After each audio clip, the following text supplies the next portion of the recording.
മറ്റൊരു തരത്തിൽ നോക്കിയാൽ ഒരു ഭാര്യ നിലവിലുള്ളപ്പോ മുരളി ഗൗരി എന്ന മറ്റൊരു സ്ത്രീയെയും വിവാഹം കഴിച്ചിരിക്കുന്നു. രണ്ടുപേരെ വിവാഹം കഴിക്കുകയെന്ന് വെച്ചാൽ എത്രത്തോളം കുറ്റകരമാണെന്ന് അറിയാവല്ലോ. ആരെങ്കിലും ഒരു പരാതി കൊടുത്താ അറസ്റ്റ് ചെയ്ത് ജയിലിലിടും.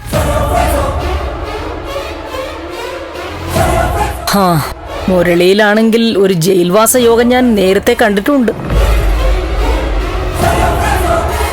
നിയമപരമായിട്ട് നന്ദന് ദേവികയെ വിവാഹം ചെയ്യണമെങ്കിൽ ആദ്യം ദേവികയും മുരളിയുമായിട്ടുള്ള വിവാഹബന്ധം വേർപെടുത്തണം.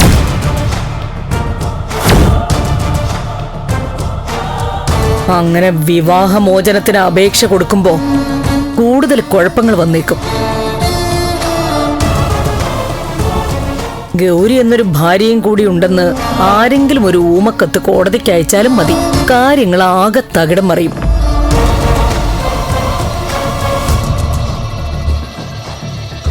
ഇതിനാണ് താൻ കുഴിച്ച കുഴിയിൽ താൻ തന്നെ വീഴുമെന്ന് പറയുന്നത്. തെറ്റും ശരിയും പറഞ്ഞുകൊടുത്ത് നേർവഴിക്ക് നടത്തേണ്ട സിദ്ധു അവന്റെ കുട്ടിക്കളിക്ക് കൂട്ടുനിന്നു. എല്ലാം അറിഞ്ഞിട്ടും ഒക്കെ മറച്ചുവെച്ചു.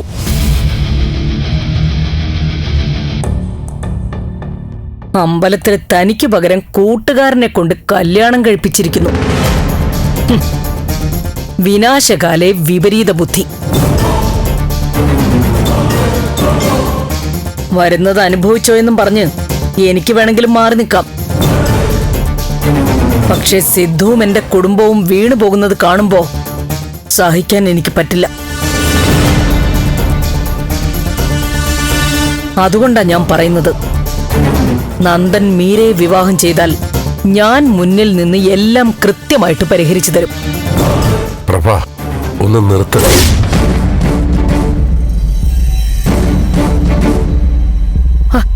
എന്നോട് ദേഷ്യം തോന്നിയിട്ട് കാര്യമില്ല സിദ്ധു. മീരയുടെ മാനസികാവസ്ഥയും ഒരേ ഒരു മോളുടെ വിവാഹം സ്വപ്നം കണ്ട് നടക്കുന്ന ബലരാമന്റെ കാര്യവും മറന്ന് ഇങ്ങനെ ഒരു പ്രതിസന്ധിയിൽ നന്ദന്റെ ഭാര്യ ദേവികയാണെന്നും പറഞ്ഞ് നടക്കുന്നത് ബുദ്ധിമോശമാണെന്നേ എനിക്ക് പറയാനുള്ളൂ. പ്രാക്ടിക്കലായിട്ട് ചിന്തിക്കുക, നന്ദന്റെ ഭാവിക്ക് പ്രാധാന്യം കൊടുക്കുക. ഹലോ.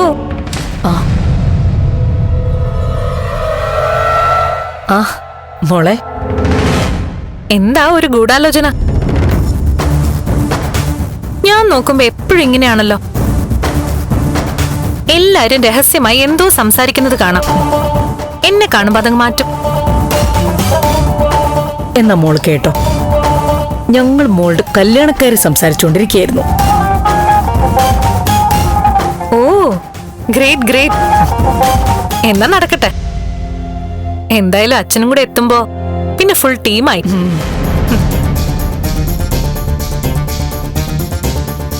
ആ അതെ, കേട്ടോ അങ്കിൾ, എന്റെ നന്ദന്റെ വിവാഹത്തിന്റെ കൂടെ ചേച്ചിയുടെ കൂടെ കല്യാണം നടത്താൻ ഞാനൊന്ന് ശ്രമിച്ചു നോക്കിയതാ.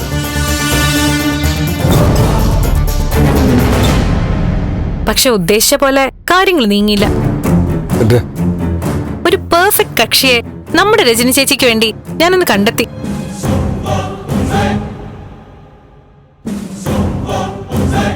ഒരു ഗിരീഷ് മാഷ്. സ്കൂൾ അധ്യാപകനാ. പക്ഷെ രജനി ചേച്ചി ഒട്ടും താല്പര്യം കാണിച്ചില്ല അങ്കിൾ.